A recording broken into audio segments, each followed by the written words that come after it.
देखिए क्यों भारत के नेता और मंत्री विदेशी कंपनियों को बुलाते हैं।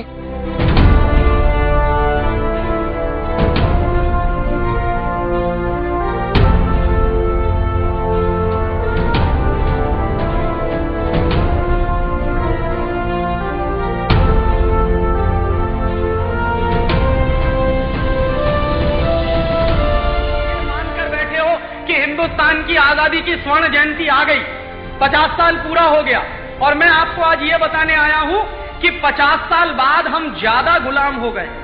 पहले गुलामी एक ईस्ट इंडिया कंपनी की थी, अभी हमारे देश में 4000 विदेशी कंपनियां हैं। और ये हो क्या रहा है, हमारे देश के बड़े बड़े नेता पैसा खाते हैं, रिश्वत खाते हैं और विदेशी कंपनियों को बुला के लाते हैं। कितना कितना पैसा खाते हैं, एक दो उदाहरण मैं आपको समझाऊं। उनका नाम है सुश्री जयललिता। वो क्या थी, वो तमिलनाडु की मुख्यमंत्री थी। तो जब वो तमिलनाडु की मुख्यमंत्री थी ना, तो उसकी तनख्वाह मालूम है कितनी थी? पे उसकी ₹1.25 पर मंथ, ₹1.25 पर मंथ, ये उसकी सैलरी। और इतनी सैलरी पाने वाले बहन के घर में जब सीबीआई वाले पहुंचे तो क्या मिला पता? 40 किलोग्राम सोना, 800 किलोग्राम चांदी, 10,500 साड़ियां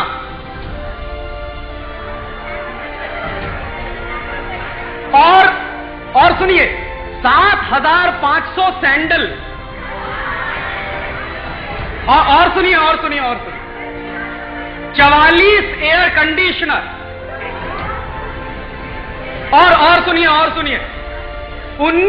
19 लिम्यूजिन कार और आखिर में 65 करोड़ रुपीस कैश। अब आप सुनिए कि उसको तो ₹1.25 पे मिलती थी पर मंथ। इतना पैसा कहां से आया? जिसको ₹1.25 तनख्वाह मिलती हो, उसके घर में 65 करोड़ रुपए कैश, 40 किलोग्राम सोना, 800 किलोग्राम चांदी, 10,500 साड़ियां, 7,500 जूते और 19 विदेशी कार।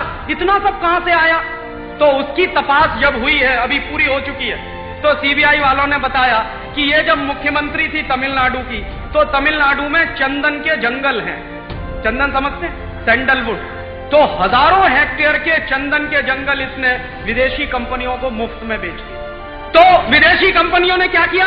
उसके बदले में रिश्वत खिलाई और अब वो रिश्वत खा के अब उनके ऊपर कोर्ट में केस चल रहा है। पता नहीं कब तक चलेगा, ये नहीं मालूम। कब उनको फांसी मिलेगी, ये भी नहीं मालूम। एक मीर जाफर नंबर 3 है, उनका नाम है लालू प्रसाद यादव।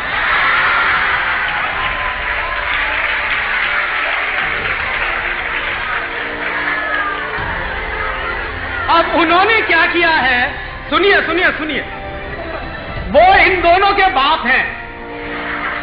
उन्होंने क्या किया, 960 करोड़ रुपया हजम कर गए।